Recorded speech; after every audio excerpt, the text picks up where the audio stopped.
this was surrounded by a veritable thicket of blackthorn that I think took us 2 or 3 days to, well, took Julian 2 or 3 days to cut out and chip, but it really shows off this ancient oak, doesn't it, Steve? Yeah, and there's also some terracing just below it, yeah. which we discovered while trying to wade through the blackthorn, and which is why we decided to open it out and make it more of a feature. But this and the other veteran oaks on the site was the clue to show the different generations of trees and tree planting on Glyphis, which makes it special. This would have been part of a woodland pasture which would have been associated with the original farmhouse.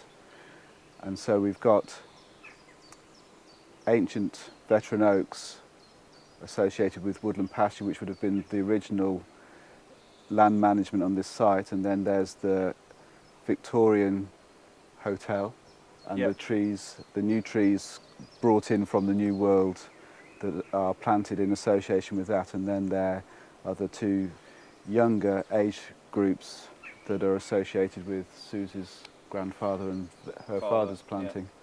And so, as well as being a special tree in its own right, it was an indicator to us that this site has got a special history in terms of its treescape.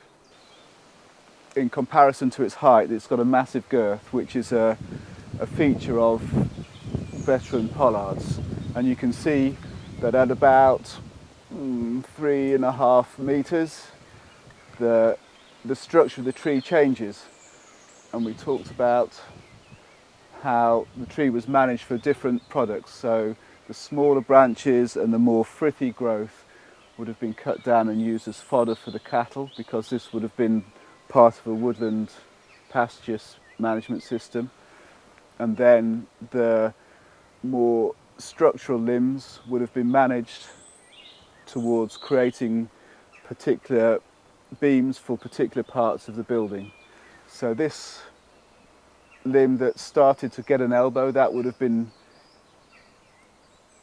shaped and pruned in such a way so that it could form a crook frame, and then the main stem would have been used for more structural timbers in a building. And then this tree, apart from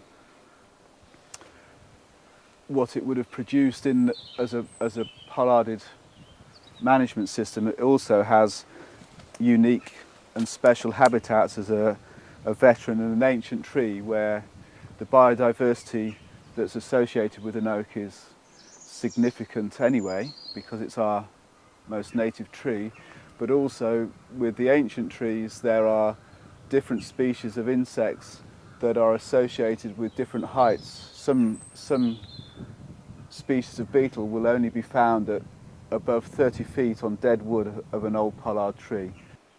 How old do you think it is?